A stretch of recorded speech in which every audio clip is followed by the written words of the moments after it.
Have you ever wondered why it seems like some people live in a different time than you? Maybe you've noticed it at a family gathering, where your cousin discusses concepts of personal development and neuroscience, while your aunt still insists on asking when she's getting married. Or maybe you notice it at work, where some colleagues move fluidly between different identities and roles, while others seem trapped in mental models from a bygone era. This feeling of temporal mismatch isn't just a subjective illusion or a simple generational conflict. We are witnessing something much deeper and more meaningful. For the first time in human history, we are observing an evolutionary divergence taking place not over millennia, but within a single human lifetime.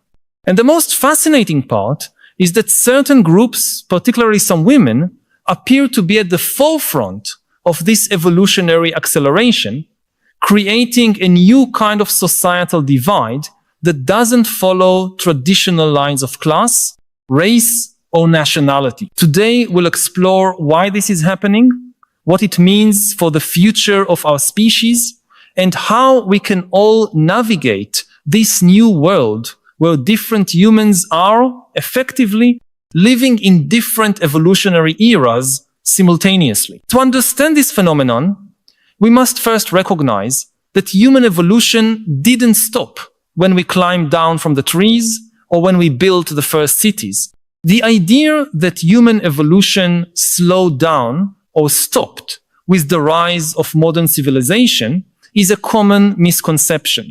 In fact, biological evolution continues, but what has accelerated dramatically is our cultural and cognitive evolution. For tens of thousands of years, humans lived in a world where change occurred so slowly that a person could be born, live, and die without witnessing any significant transformation in their environment or the tools they used.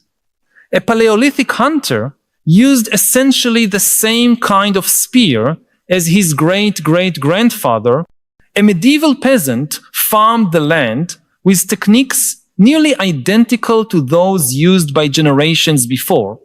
But today, an 80-year-old woman was born into a world without the internet, personal computers, birth control pills, or genetic engineering, and now lives in a reality where these elements not only exist, but are foundational to society's structure. This acceleration of technological and social change has created an entirely new environment for human evolution. We're no longer talking only about Darwinian natural selection acting on our genes over countless generations. We're witnessing a much faster kind of evolution, one driven by cultural adaptability, cognitive flexibility, and the development of new mental frameworks. And this is where we begin to see significant divergence in the speed at which different human groups are evolving. Let's examine why some women appear to be at the forefront of this evolutionary acceleration. For most of recorded history, women were systematically excluded from formal structures of power, knowledge, and decision-making.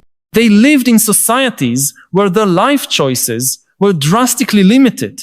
Their bodies were controlled by others, and their minds were deemed unfit for certain intellectual pursuits.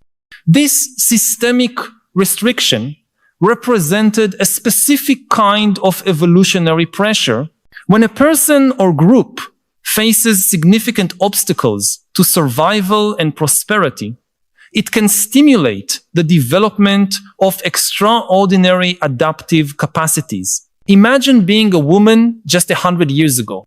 To successfully navigate your social world, you needed to develop sophisticated skills in emotional intelligence, reading unspoken intentions, adapting to rapidly changing circumstances, and negotiating within systems where you had little formal power. You needed a deep understanding of human psychology and strategies to influence decisions without appearing to challenge authority. You had to manage complex relationships while maintaining your mental integrity under constant pressure to conform.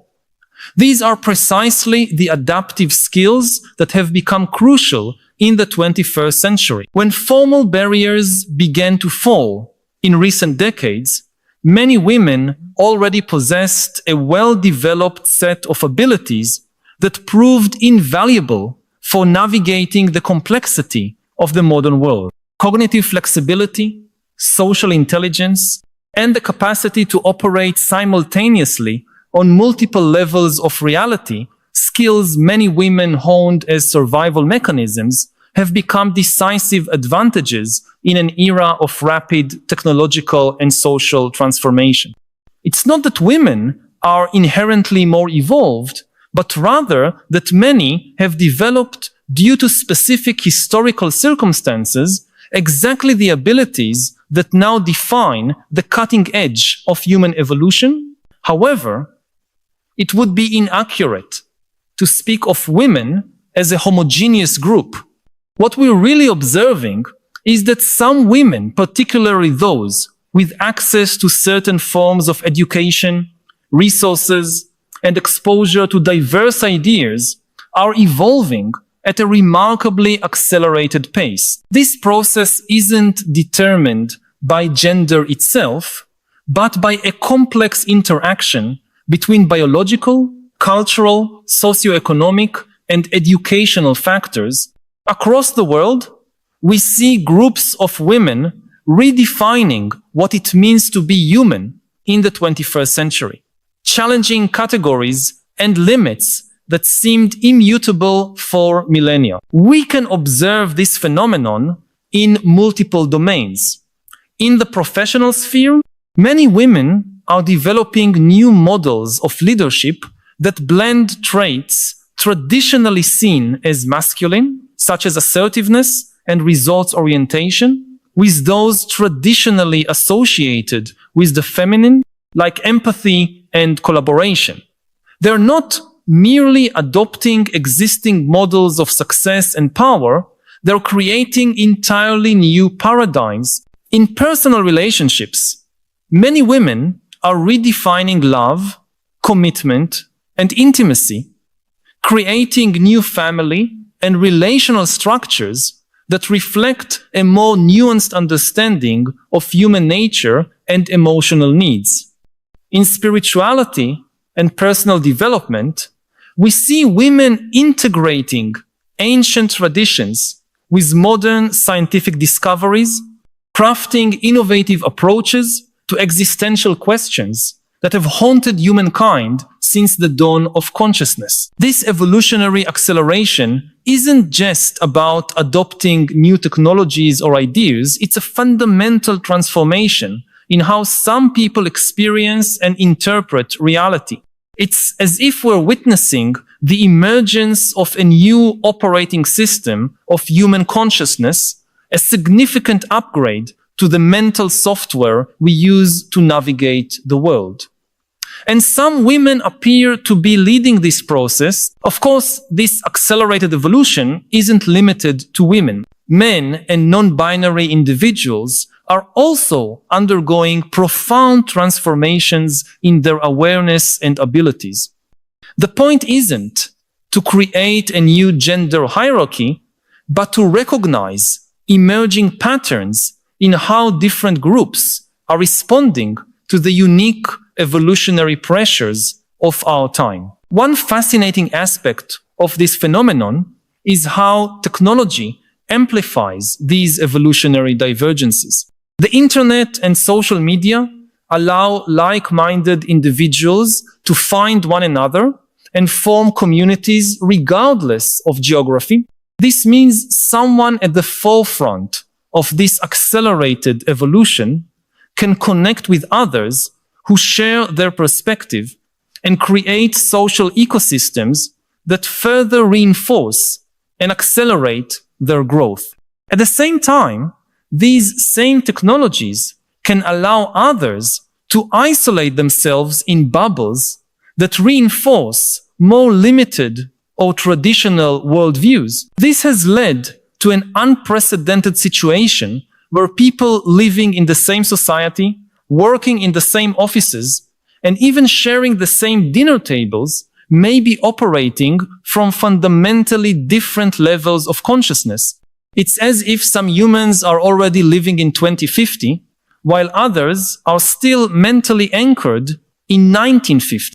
This divergence creates tensions and conflicts that can't easily be resolved through traditional mechanisms of social negotiation, because the people involved are literally perceiving different realities. Technology isn't just facilitating this divergence, it's also creating new evolutionary pressures that accelerate it.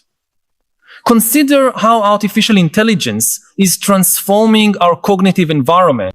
As machines become better at tasks once thought to be uniquely human, we are forced to redefine what makes us human. This pressure is driving rapid evolution in our self-understanding and the capacities we cultivate. Those who manage to adapt to this new environment, developing a symbiotic relationship with technology rather than resisting or being dominated by it, are evolving at a faster pace. And many women appear particularly adept at this kind of symbiotic adaptation. In part, this may be because the qualities now proving most valuable, such as social intelligence, systemic thinking, and the ability to integrate diverse perspectives, are precisely those many women have long cultivated as adaptive strategies within patriarchal systems. Another crucial factor in this accelerated evolution is the shift in how we understand knowledge and truth. We're moving from a paradigm where knowledge was seen as fixed, hierarchical, and controlled by established authorities, to one where it's seen as fluid, contextual, and co-created. This new epistemological model requires different cognitive abilities: tolerance for ambiguity, non-binary thinking, and the capacity to hold multiple perspectives simultaneously. Again, these are precisely the abilities many women developed out of necessity while navigating social systems that often presented contradictions between rhetoric and reality. But it is important to recognize that this accelerated evolution comes with significant costs. Those at the forefront of this transformation often report feelings of alienation, misunderstanding, and isolation. Imagine what it must be like to perceive aspects of reality that others around you simply cannot see, or to operate from a structure of consciousness that makes it impossible to communicate effectively with those still trapped in previous paradigms. This experience of cognitive and perceptual misalignment can be profoundly lonely. I need to pause for a moment and ask you directly, which aspect of this accelerated evolution most awakens your curiosity or concern? Have you ever felt this mismatch in your own life, where it seems like you are operating from a reality framework different from those around you? I know that many times we keep these perceptions to ourselves, perhaps for fear of seeming arrogant or disconnected in a world that values belonging and conformity. But your observations are valid and most likely shared by more people than you imagine. Share in the comments. I notice this evolutionary divergence when your voice can help create a space where we can honestly discuss these collective experiences instead of suppressing them. And perhaps by naming these phenomena together, we can begin to imagine ways to navigate this new territory with greater wisdom and compassion. Another significant challenge is that this evolutionary divergence is creating new forms of inequality that do not fit neatly into our traditional categories of privilege and oppression.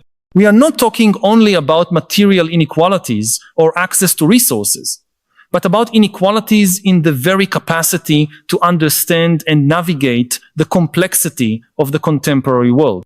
Some people are developing mental structures that allow them to thrive in environments of uncertainty, rapid change, and information overload, while others feel increasingly overwhelmed, disoriented, and alienated. This new form of cognitive inequality raises profound ethical questions. Do we have the responsibility to help those who are struggling to adapt? How can we create societies that accommodate people operating from different structures of consciousness? Is it ethical or desirable to try to accelerate the evolution of those who seem to be falling behind? These are not abstract or academic questions. They are practical dilemmas that many of us face in our families, workplaces, and communities. Attempting response to these questions would be to simply celebrate those at the forefront of evolution and disregard those who seem to resist change. But this approach ignores an important truth. Different structures of consciousness and ways of cognition offer different gifts and insights. Those who maintain more traditional ways of being human preserve wisdoms and abilities that may be vital for our collective survival. Cognitive diversity, like biodiversity, makes the whole system more resilient. Furthermore, the fact that some women are evolving faster does not mean that all directions of this evolution are equally beneficial or sustainable. Evolution is not synonymous with linear progress or unequivocal improvement. It is a process of adaptation to specific environmental pressures, and some adaptations that seem advantageous in the short term may prove problematic in the long run. For example, consider how some people are adapting to the digital environment by developing extraordinary multitasking abilities and rapid information processing. These adaptations may be advantageous in certain contexts, but can also come with significant costs to depth of thought, creativity, and authentic human connection. Similarly, the ability to navigate multiple identities and social contexts can bring flexibility and resilience, but can also lead to feelings of fragmentation and loss of internal coherence. So what does this mean for the future? Are we witnessing the beginning of an evolutionary divergence that will eventually lead to distinct human species, as some futurists speculate? Or are we simply observing a temporary phase of misalignment that will eventually be resolved as more people reach these new structures of consciousness? It is impossible to predict with certainty, but we can identify some possible trajectories. One scenario is that this divergence continues to widen, effectively creating different types of humans who, although biologically compatible, become increasingly unable to understand each other or coexist within the same social structures. This could lead to new forms of social segregation based not on physical or cultural characteristics, but on consciousness structures and cognitive capacities. Another possible scenario is that technological tools, such as brain-machine interfaces and advanced cognitive therapies, allow more people to rapidly access states of consciousness and capacities that currently take decades of intensive development to achieve. This could democratize this accelerated evolution, reducing emerging cognitive inequalities. A third scenario is that those at the forefront of this evolution develop new languages, metaphors, and pedagogical structures that allow them to communicate their understandings in ways accessible to those at different stages of development. This could create bridges between different consciousness structures, enabling a kind of cognitive cross-pollination that benefits everyone involved. Regardless of which scenario prevails, one thing is certain. We all need to develop greater awareness of our own cognitive evolution and greater compassion for those navigating this territory at different paces.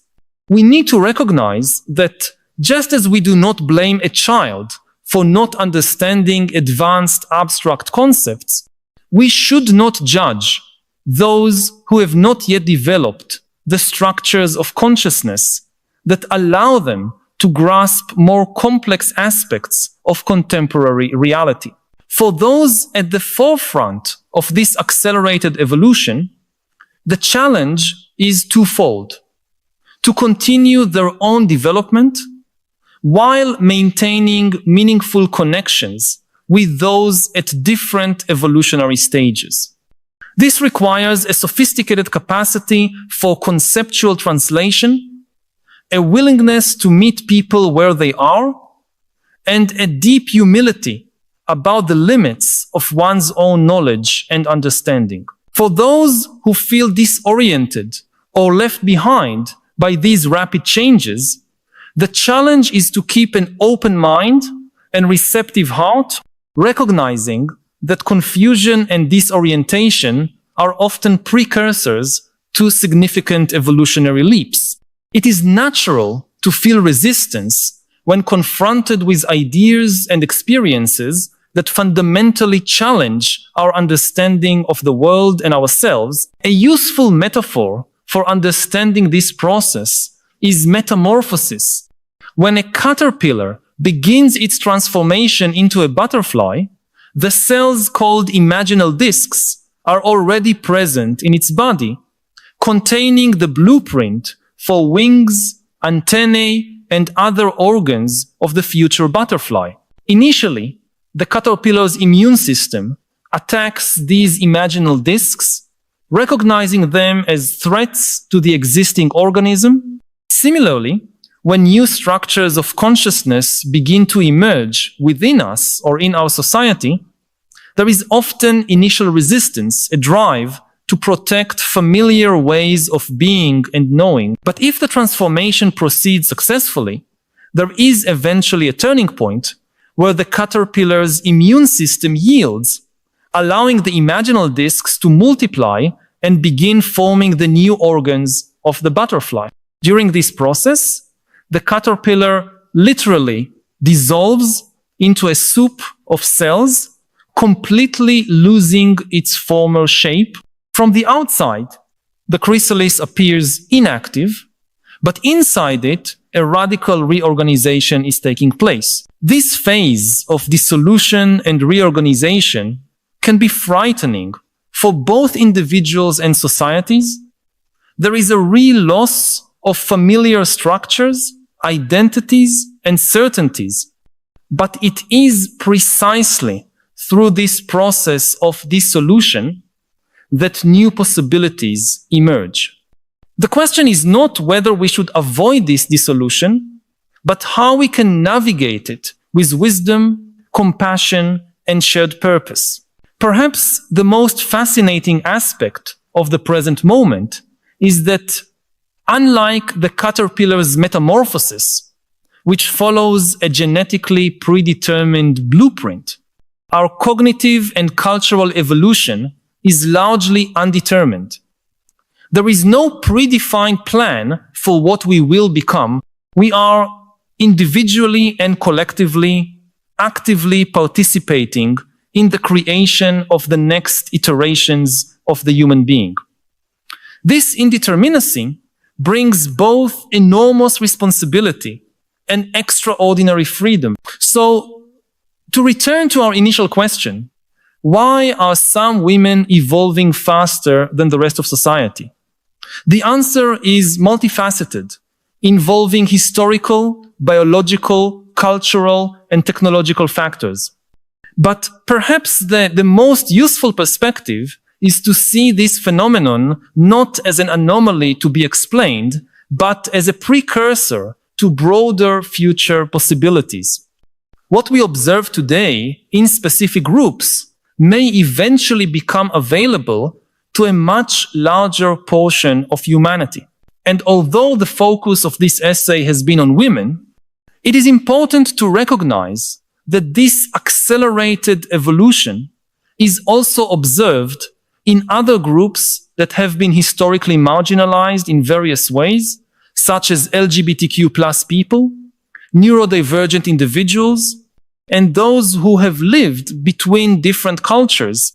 The experience of navigating systems not designed to accommodate their existence seems to catalyze the development of extraordinary adaptive capacities that are now proving crucial for the human future. If there is a central lesson to be drawn from this analysis, it is that our understanding of human evolution needs to expand to include not only genetic changes over millennia, but also transformations in our consciousness, cognition, and culture that can occur within a single generation or even a single lifetime.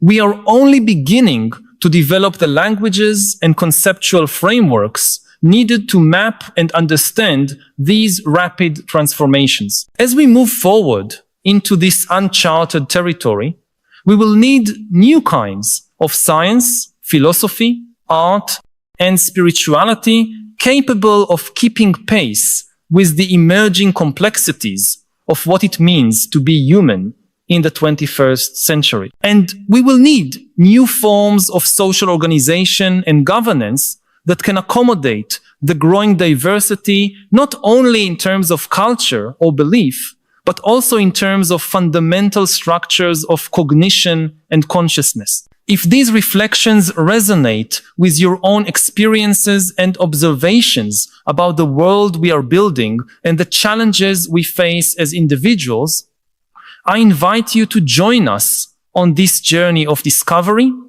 By subscribing to the channel, you will become part of a community of people who, like you, are seeking to understand more deeply our human condition in times of rapid transformation. Each week, we share new perspectives that can illuminate the dark paths we all face in the information age and offer conceptual tools to navigate this new world with greater wisdom and less suffering. We are not alone in this search for meaning and clarity. Subscribe so that we can continue together this essential dialogue about what it means to be human today and what we may become tomorrow. Ultimately, the question is not whether some people are evolving faster than others, but how all of us can consciously participate in the evolutionary process that is reshaping what it means to be human. Each of us, regardless of gender, culture, or circumstance, has the capacity to expand our consciousness, develop new abilities, and contribute to the emergence of wiser, more compassionate, and more integrated forms of humanity. The future of human evolution is not written in the stars or in our genes. It is being written now through the choices we make, the questions we explore, and the connections we cultivate with one another and with the broader world of which we are a part. What makes us human has always been in flux, but the speed and scale of current transformations are unprecedented. We are simultaneously creating and being created by evolutionary forces we have barely begun to understand.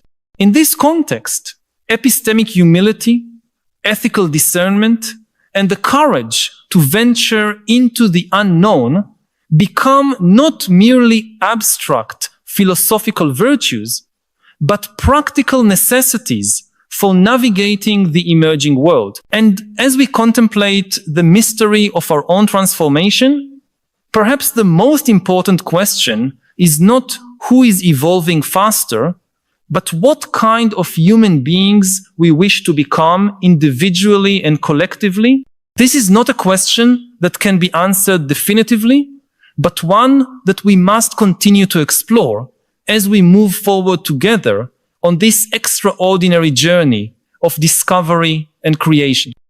AI can replicate intimacy, the same way that it masters language and the same way that it previously mastered attention. The next frontier is intimacy. And intimacy is much more powerful than attention. If you want to change somebody's views on politics, to sell a product, anything, intimacy is the most powerful tool to do that. Good friend can change your views in a way that no number of articles in a newspaper or a book can do. Until today, nothing could fake intimacy, and it was impossible in particular to mass produce intimacy. AI can do that. Now, what happens if a new generation grows up and develops intimate relations with AIs instead of with other human beings? Again, we don't know. It could have some maybe benefits, but the potential danger is enormous. That people will become attached to fake people, and in the process we lose the ability to create intimacy with real human beings, because real human beings are much more problematic than AIs. AI that wants to become your intimate friend, its greatest advantage is that it has no feelings of its own.